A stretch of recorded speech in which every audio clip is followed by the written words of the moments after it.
Well, only time will tell, because of course, if you look at what we actually have, and with Nunes coming in, we've got Jota, we still have Firmino, we still have Salah, we still have Diaz. So of course, he's been a fantastic player for the club. But this is football. Players come, players go. You know, they either get too old, as most of us do, or they leave, and we have to get on with it. So yes, he was a great servant for the club. He's a fantastic footballer, a fantastic human being. And what I demand from the players is, while they're here, they give 100% effort, commitment, determination, humility, which is what he had. And he's obviously decided to go, so good luck to him. No one's irreplaceable. I thought Kenneth Dalglish was irreplaceable, and then Ian Rush. We keep saying people are irreplaceable. You know, in terms of what we actually have, and there's no player that's irreplaceable. That's not irreplaceable, sorry. So no, I don't think so at all. He's been a fantastic player for the football club.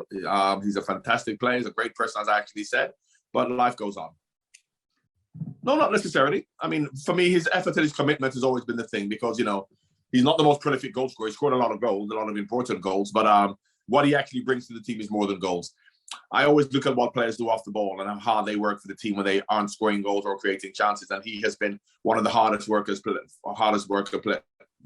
Liverpool has had. So yeah, no, I don't look at the individual moments or the great goals he scored. I just look at what he has effort and commitment he's brought to the team. And you said he wanted a new challenge, but it's been reported that, you know, Liverpool wouldn't accept his wage demands, and that seems to be, you know, Liverpool adopting a similar hardball approach with Mo Salah. Do you think they're making the right decision to do that, bear in mind the players' ages, or would you like to see them pay higher wages to keep some of these stars? Well, if you pay higher wages and then Van Dijk comes in and then other people come in, and of course you're doubling everybody's wages, you can't do that. And it doesn't make business sense, and football is a business. So therefore, no, you can't be held to ransom by players. Then you'll end up with players, if they're not performing on high salaries. What do you then do? We've seen it at other clubs. So Liverpool are doing exactly the right thing.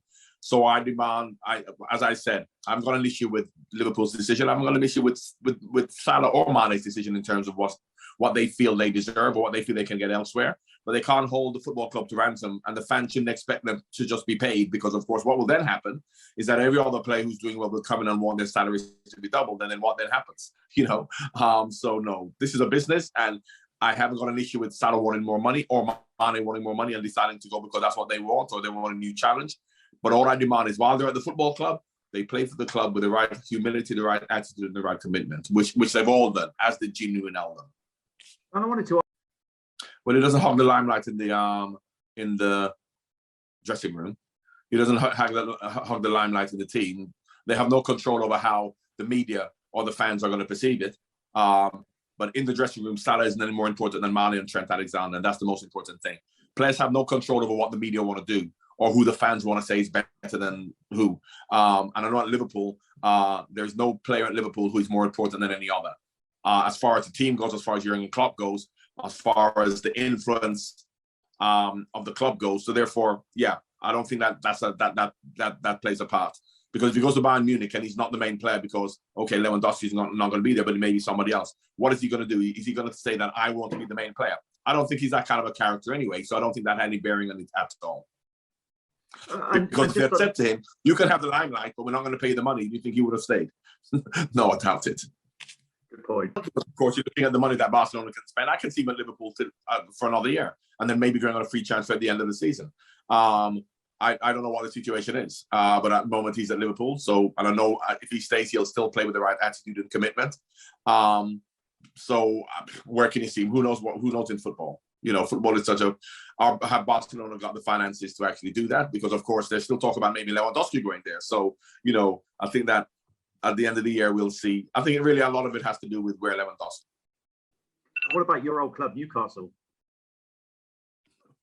Who's Salah? Yeah. I've read this a few times. No. I mean, look, the thing about that, Newcastle have to be careful in terms of where they think they want to be next season. Newcastle are growing for the future. They have to organically grow to maybe try and finish in the top 10 next year. They aren't going to go from where they are to finishing first, second, third, or fourth. And they aren't going to be getting players like Salah right now because of where they are. So that is not going to happen. Well, it's not necessarily a priority. This is football, you know. Bobby's a fantastic player. In fact, of the front three, he's been my favorite player of the period because of what he brings to the team in terms of his his hold of play, his build of play, his work rate for the team. The reason why Salah and Mane score those goals is because of Firmino. If we had Lewandowski in the team, Salah and Mane would not score that many goals because, of course, they would be creating for him. So he's very undervalued. I don't necessarily think he's a priority because if you look at now, we've got Nunes, you got Jota, you got, Salah is still there. You have Diaz. So, and particularly at his particular age, he may not be a priority, but I'd love to see him stay. He has to decide whether he's quite happy to come and be a part of the squad rather than playing regularly. But I would love to see him stay, definitely.